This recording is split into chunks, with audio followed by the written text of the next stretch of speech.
روزتون بخیر باشد بینندگان عزیز. چون همیشه در همین وقت و ساعت سرخط رویدادهاست منظورتان از استودیوی مرکزی رادیو زودی.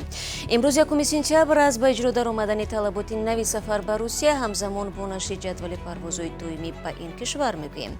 بعد برخورد ناکام طالبان به پنجشیر نیروی تازه نفس فرستادند و احتمال عفو ده‌ها هزار شهروندان تاجیکستان که با سبب‌های حقوق ویرانکنی‌های مأموری از حق رفتن به روسیه محروم بودند.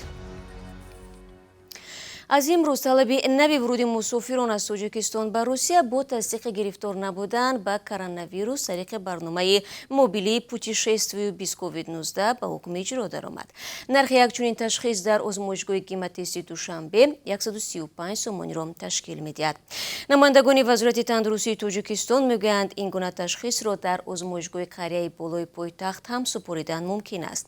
به گفته پزشکان باید تشخیص 72 ساعت پیش از پرواز به روسیه انجام داده شود. دیروز مقامات روسیه جدول پروازهای دومی با تاجیکستان را نشر کردند که در یک هفته بیش از 75 عدد را تشکیل می‌دهد.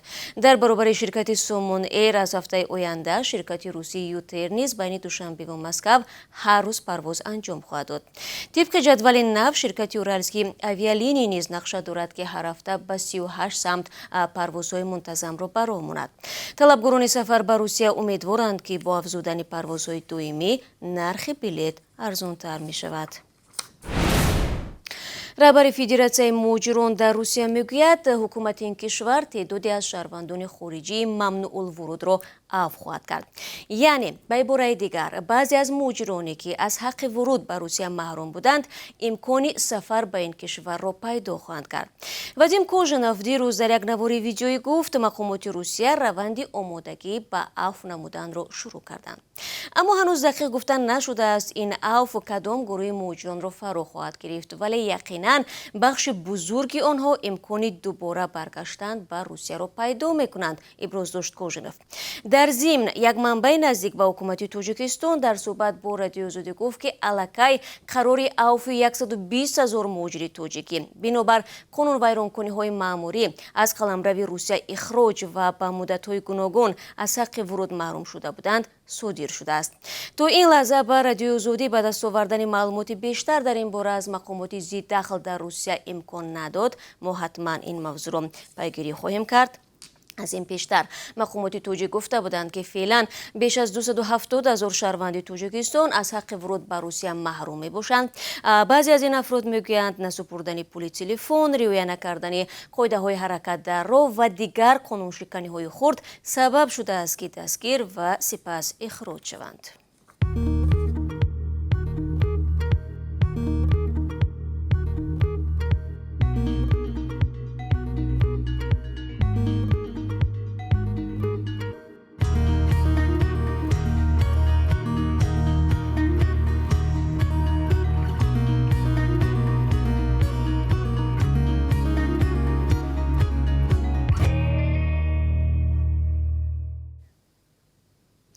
سرخط رویدادها ادامه می‌دهیم. شام 21 آگوست در یک پیام تلویزیونی پرزیدنت آمریکا جو بایدن گفت مسئولیت بیرونشوی نیروهای آمریکا از افغانستان بر دوش اوست.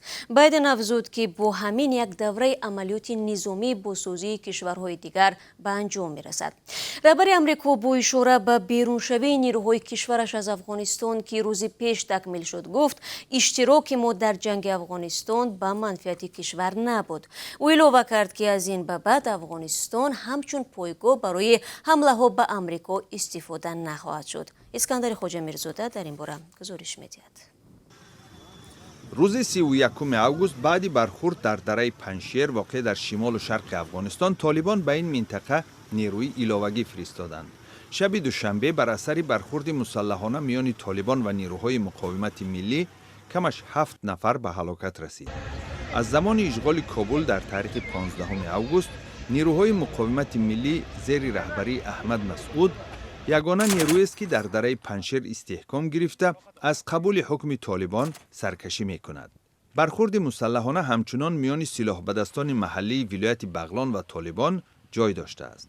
فهمی دشتی سخنگوی نیروهای مقاومت ملی می گوید طالبان می خواستند از درآمدگاه غربی به دره پنجشیر داخل شوند. وی افزود حمله که احتمالاً برای آزمایش موقع‌های دفاعی وادی به عمل آمد با کشته شدن 8 جنگی طالبان و زخمی گشتن همین تعدادی آنها و همچنان مجروح شدن 2 عضو نیروهای پنجشیر پایان یافت. سخنگوی طالبان برای شرح این خبر دسترس نشد. احمد مسعود پسر فرمانده سابق مجاهدین ضد شوروی احمد شاه مسعود با نیروی چندین هزار نفره خود که از شبه نظامیان محلی و باقی مانده های ارتش و نیروهای ویژه افغانستان ترکیب یافته است، وادی پنجشیر را به استحکام ضد طالبان تبدیل داده است. وی خواستار گفت و شنید با طالبان شد، اما گفته است که در صورت حمله به ولایت آنها در وادی تنگ کوهستان نیروهایش مقاومت خواهند کرد. شماره زیادی جنگیان طالبان به این منطقه انتقال داده شد، اما دو جانب تاکنون مشغول گفت و شنید بوده از جنگ خودداری کردند. رو می‌آورم به موضوعهای دیگر. شبکه روسی 360 می‌نویسد که مهاجران توجیک در یکی از قهوه‌خانه‌های سنت پترزبورگ زنی کردند. به قول منابع این رسانه، جنجال شام 30 اوگوست رخ داده. مهاجران از کرد و پنجشاخه آشخانگی استفاده نمودند. در پی دختران یاری تجیلی 3 زاده تاجیکستان را که 29 و 38 ساله بودند به بیمارخانه بردند. پس از تشخیص 2 نفرشان رخصت شده. بعد بیرون آمدن از در بیمارستان از جانب کارمندان پلیس بازداشت گردیدند. در همین حال 14 مهاجر را که روز 20 اوگوست در سنت پترزبورگ در جنجال گروهی شرکت نمودند از روسیه اخراج میکنند. تا صادر شدن قرار دادگاه آنها در بازداشتگاه مهاجران جای کرده شدند. در این زنازنی گروهی که 25 نفر اشتراک داشتند، یکی از مهاجران از ضرب کرد مجروح گردید. ضمناً سفارت تاجیکستان خبر رسانه‌ها را درباره شرکت و بازداشت مهاجران توجیک بعد جنجال در مسکو در روز 27 اوگوست را رد کرده است.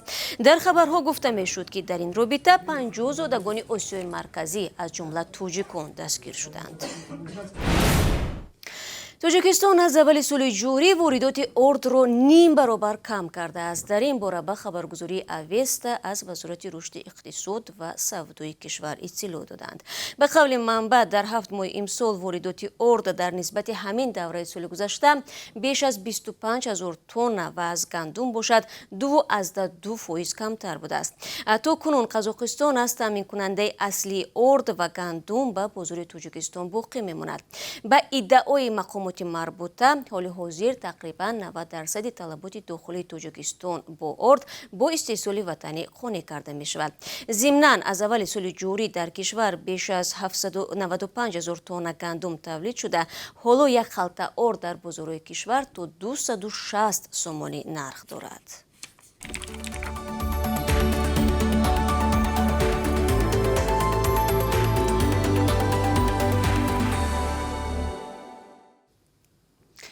دوستان ولایت ختلون پرونده سود اجراچی سابق و وکیل مدافع در ولایت ختلون سید نوریدین شمسیدینов را که بیشتر به 8.5 سال زندان محکوم شده بود با اتهام همکاری با گروه 24 به دادگاه شهر بختر ارسال داشت.